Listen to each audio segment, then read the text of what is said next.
No, this video is not clickbait. I am going to be living in my car. Let me explain. I am not currently living in my car, but that is part of my future plan. Before I start talking too much about the future, I feel like I need to catch you guys up a little bit on some things that have happened in the recent past. So I had some life changes. I made the decision that 2020 was going to be the year I hiked the Pacific Crest Trail, and I was going to start in March. And so in the fall, I started lining everything up. I started liquidating my belongings, saving money, and when November came around and I had to make a change in where I was living, I chose a temporary place to live, and then I gave my job ample notice, and I actually left my job I think it was 2 weeks before I was due to start the PCT, so about 2.5 weeks before the entire world shut down, I quit my job.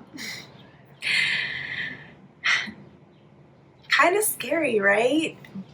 After I realized that I wasn't going to be able to go on the trail, and I'm sorry, I know we're tired of hearing about this. I'm a little bit tired of talking about it, but I just have to set it up so that we can move forward. It was really hard for me to figure out what I was going to do. I mean, the industries that I've worked in the past are not hiring because they're not even open. So I don't have a job. I had actually in November moved in with my dad into my parents' house in Southern California. At the time, my mom was hospitalized battling lymphoma. Fortunately, she is currently in remission, which is absolutely incredible, and I'm super grateful. And it's actually been very nice being home during this time and I've been able to spend quite a bit of time with her, which has been fantastic. But I can't stay like this forever. So in the next few weeks, I'm actually going to be making a pretty big transition, and I'm going to be leaving my beloved California and heading off to a new state. That state is Utah. So hey, at least it's still in the West. No offense to people in the East. But yeah, I'm going to Utah. I'm going to be staying in a very small mountain town there and helping out, doing some work on property. And then as things start to open up more and more, exploring the area and going on different adventures throughout the state of Utah and really ultimately throughout the Western United States. So that's where the living in my car comes in.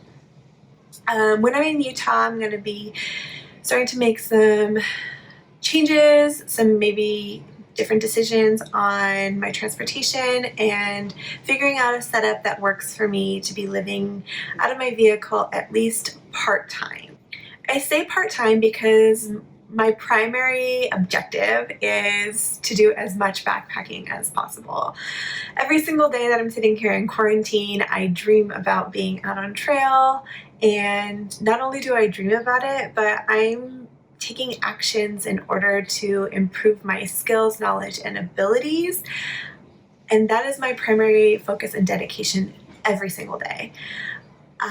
If you haven't seen my video on refocusing and being motivated towards goals, that was my last video that I posted, and I talked about what some of my goals are in terms of outdoor adventure. And I am proud to say that throughout the month of April, I worked every single day on getting closer and closer to achieving my goals, and I'm going to continue down that path.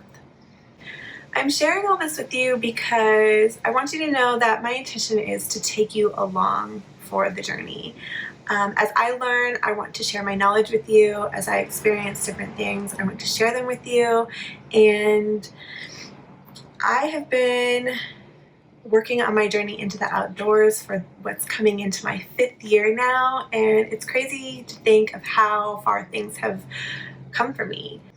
I was recently reflecting back on my very first backpacking trip, and also on the trip that I initially planned for backpacking. And it's kind of a funny story. It's quick, so I'll tell it to you right now. But it was in 2016, and me and my Aunt Catherine, who many of you know of, and my mom, we were all planning our very first backpacking trip, and I felt so lucky to score permits from Mammoth Lakes, California, into the Sierra Nevada for, I think it was like late June. And I was like, oh, I'm so lucky to get these permits to do the Thousand Island Lake Loop.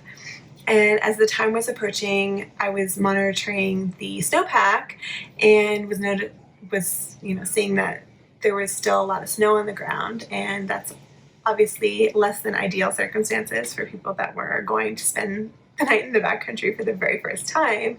So I called the ranger station, and the ranger said to me, oh, well, you can go if you're willing to cross-country ski or snowshoe to the trailhead.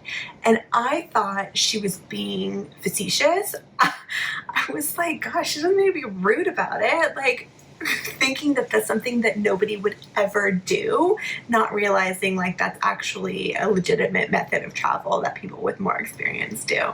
So, and I share that with you because this many years later, I'm like, oh, pretty legitimate. Like, I have a completely different knowledge base and understanding and skill level than I did then.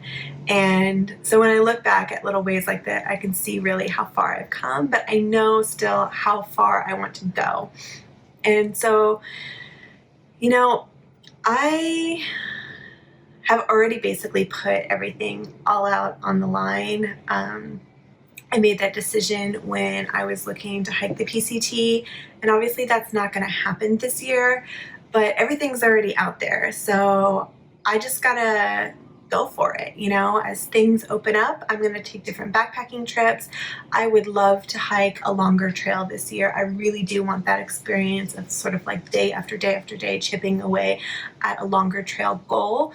So things like maybe the JMT, the Colorado Trail, Uinta Highline Trail, anything like that with this a multi-day trek, that really a multi-week trek is what I would be looking to do. And I know permits and things being open and closed and protecting mountain communities and all those kinds of things are super important to me, and I respect them.